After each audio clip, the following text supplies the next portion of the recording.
Nah, kita panggil artis kembali dari Campur Sari Canda dan Nada Mas Belok. Nggih, semoga. Kita panggil ini dia ada Mbak Kandi Ningse. Oke. Semoga Mbak Kandi.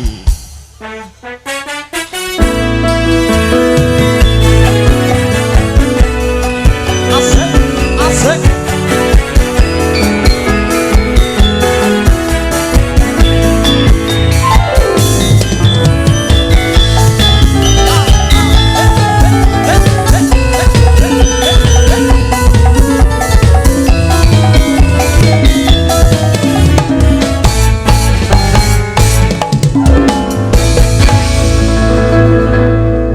Sugeng dalu Mbak Kandi. Sugeng dalu Mas Faisal. Selamat malam Mbak Kandi.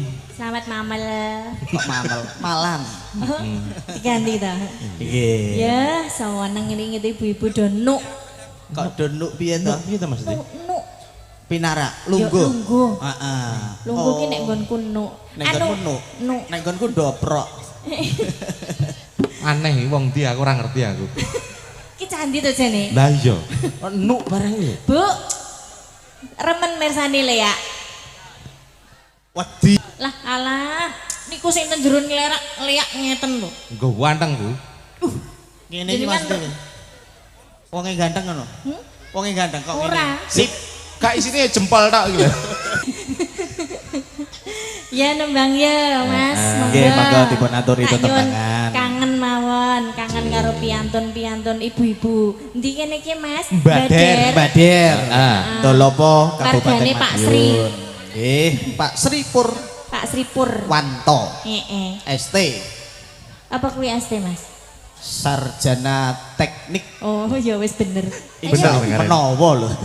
Ije, langsung Mbak Kandi satu lagu spesial untuk warga desa Mbader.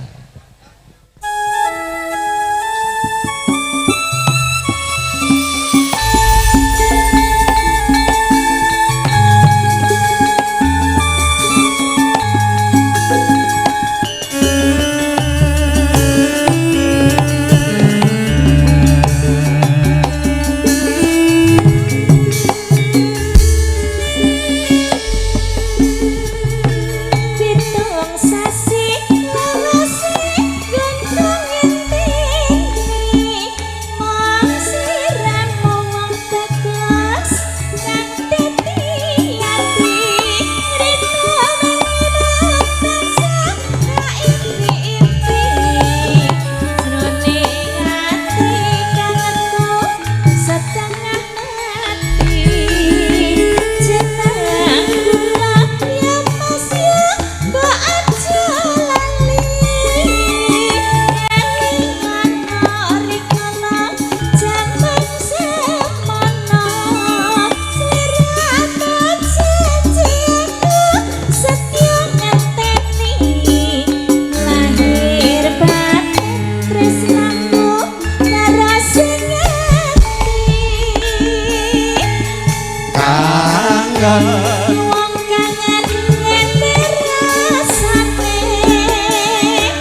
sampun katur Mas. Lho Niji, terima Matur kasih. nuwun. Terima kasih, Mbak Nggih, Kandi. sami-sami Mbak Kandi, setunggal tetebangan wonten kangen.